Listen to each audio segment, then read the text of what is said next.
Oh, that's a good one. That's really a good one. That's your best. That's your best. Oh, hello, wild people. Welcome to AK Wild One.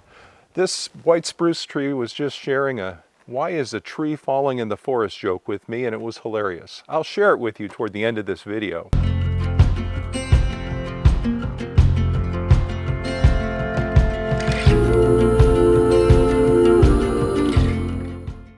Today, I'd like to talk to you about 10 more tips that will help you stay mentally strong on the trail. The ability to maintain your wits on a long-distance hike is essential. Chances are you'll experience some minor and major hardships along the way, ranging from petty nuisances like mosquitoes to larger challenges like physical injuries.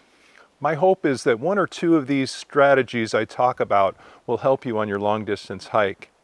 If this is your first time tuning in, please check out last week's video titled "Tips to Help Long-Distance Hikers Stay Mentally Strong." Also, please subscribe to this channel if you haven't done so already. If you really want to gain a sense of how the PCT changed me, please watch my documentary, A Pacific Crest Trail, Cattywampus. Okay, so let's pick up where we left off last week. Tip number 10 for staying mentally strong on a long-distance hike. Discover gratitude. Be grateful for everything you learn about yourself on the trail and experience, except mosquitoes, which I consider the lowest form of reincarnation. At the very least, you showed a lot of courage just resolving to do a long-distance hike and making all the sacrifices to get to this point. Never lose sight of that. You should also celebrate other small wonders you experience on the trail.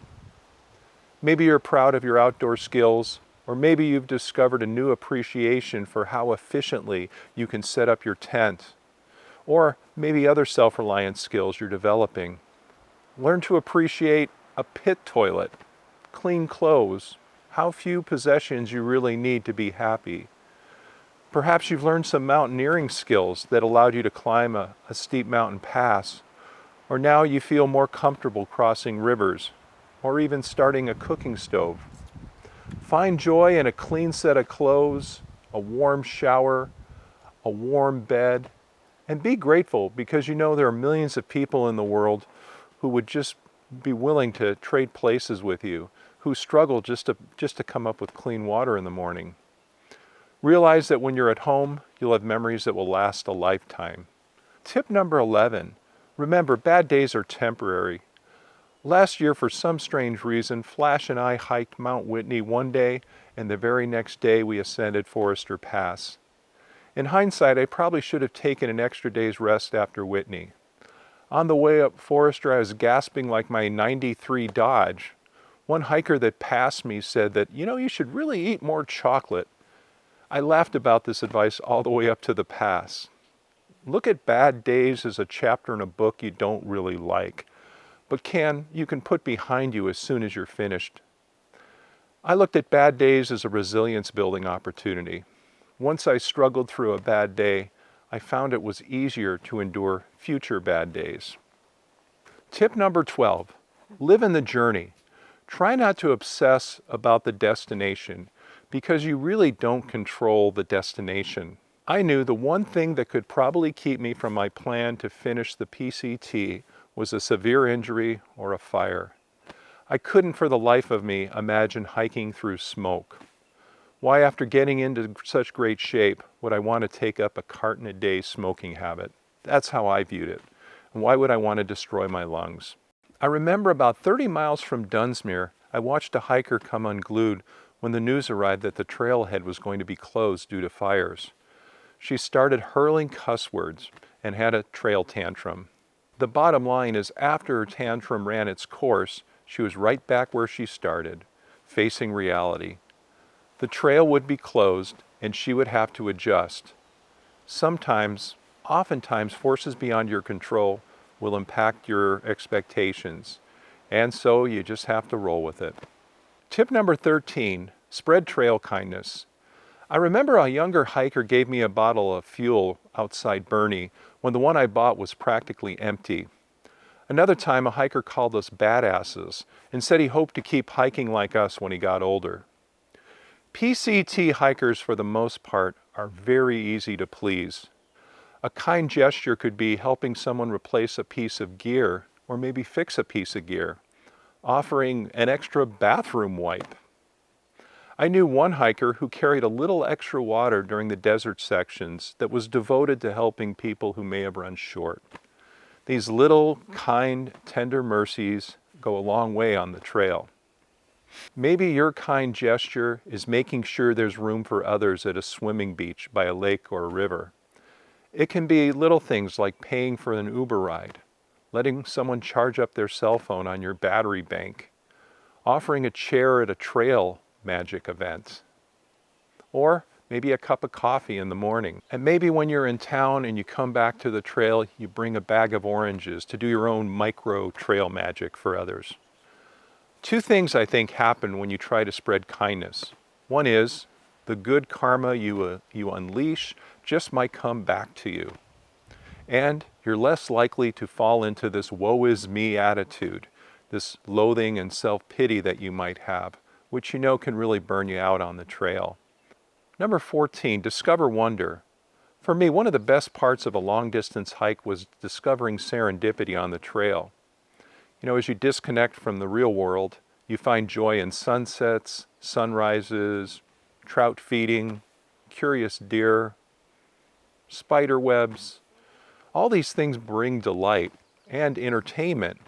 Like other strategies I mentioned, this help takes the focus off yourself and gives you the energy to persevere through difficulties. Tip number 15, find a creative pursuit. For some reason, I liked writing poems during my ascents. Other people draw pictures, take pictures, or keep a journal of their journey. The closing words to my documentary, A Pacific Crest Trail Cottywomple, took me hundreds of miles along the trail to get right.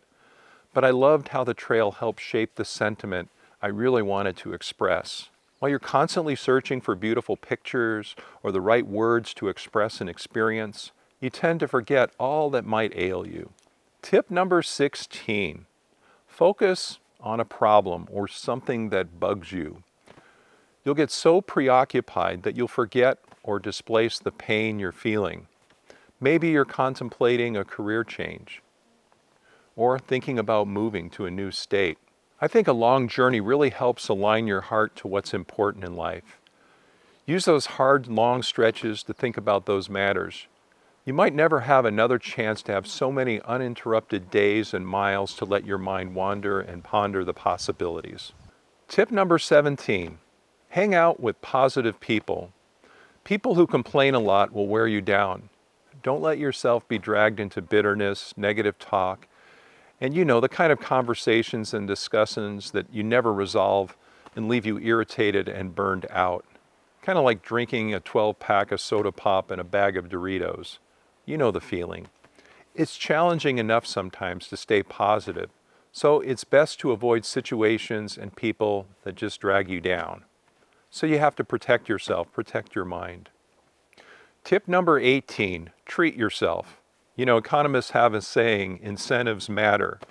During difficult times, pull out a special treat out of your quiver. When I really needed a boost to motivate me on a section of trail, I listened to music.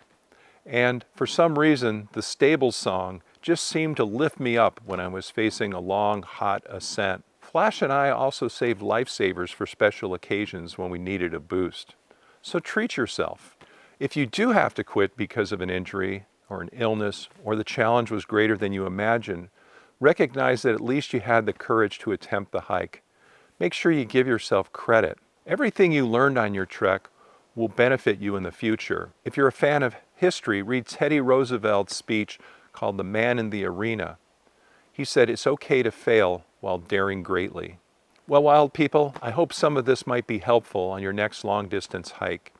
Every tip I mentioned in some way helped cajole, prod, or inspire me through hard times on the trail. I'd love to hear some of your ideas on how you kept your wits on the trail, because I hope this channel becomes a place where we can encourage others to go on adventures. And so why did the tree fall in the forest? Well, she was tired of being bored for all those years. Hopefully, my tips are better than my puns. And until we meet again, live wildly, my friends.